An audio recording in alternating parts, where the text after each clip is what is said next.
السلام علیکم ورحمۃ اللہ وبرکاتہ۔ دوستو، جب شورا الگ ہوئی تو شورا والوں نے اپنا مرکز بالکل الگ بنا لیا تھا اور اعلان ہو گیا تھا کہ اب ہمارا مرکز یہ رہے گا۔ تو مولانا ابراہیم صاحب نے ایک اعلان کیا تھا کہ ہمارا جو مین مرکز ہے وہ تو مرکز نظام الدین ہی ہے اور قیامت تک وہی مرکز رہے گا۔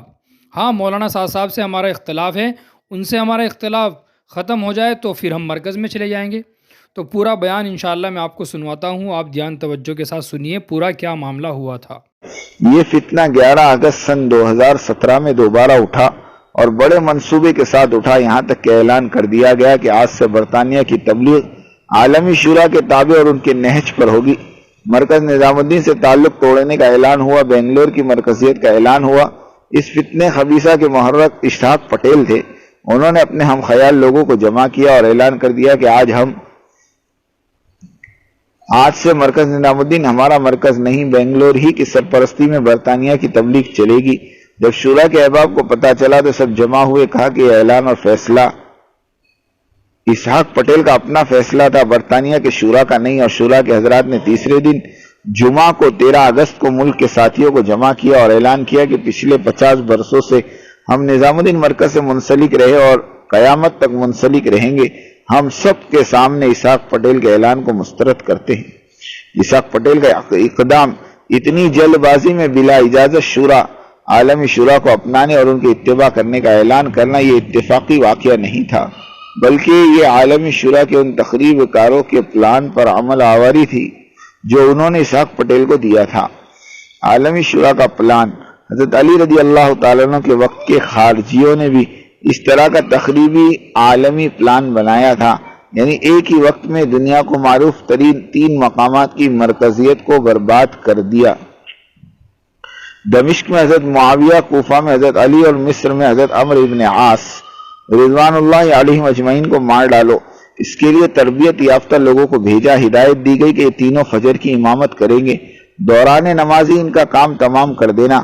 عبد الرحمن ابن ملجم نے کوفے میں حضرت علی کو شہید کر ڈالا۔ دمشق میں حضرت معاویہ رضی اللہ عنہ بھی فجر پڑھاتے ہوئے زخمی ہوئے۔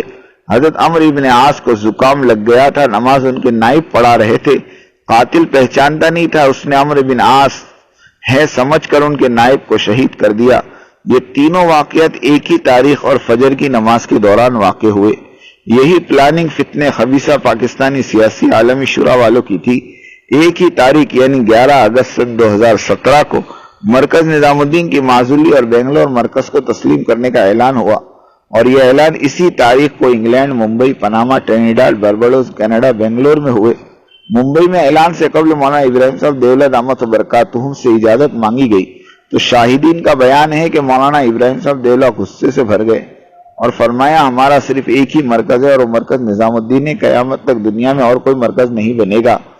ہاں، مولانا صاحب سے اختلافات ہیں اور وہ رہیں گے، لیکن مرکز نظام الدین کے علاوہ کوئی مرکز نہیں ہوگا۔ مولانا کے ان کلمات نے عالمی شورا کے پلان پر پانی پھیر دیا، سارے اعلانات دھرے کے دھرے رہ گئے۔ انگلینڈ میں اعلان کے بعد اسحاق پٹیل صاحب کی وہ گت بنی کہ اگر رتی برابر غیرت ہوتی تو اپنے بخل کا مال غیرت کے وہ نقل مکانی کر لیتے اور پھر کبھی لوٹ کر ڈیوزبری نہ آتے۔ یہ تو اپنے اپنے ظرف پر منحصر ہے۔ حضرت ابو سفیان رضی اللہ تعالیٰ پر بلال رضی اللہ عنہ کو ترجیح دی گئی تو وہ غیرت کے مارے اللہ کے راستے میں نکل گئے اور ایسے نکلے کہ واپس حجاز کو نہیں لوٹے۔ اسحاق پٹیل بھی ایک شخص ہے، ان کی اتنی بے عزتی کے باوجود وہ جوں کہ تو ہیں، وہی ترتیب وہی ٹھاٹ سے جمے ہوئے ہے۔ حدیث نبوی ہے، تو بے حیا ہو جا پھر جو چاہے کر لے۔ اللہ تعالیٰ سب کی ہدایت کے فیصلے فرمائیں، آمین۔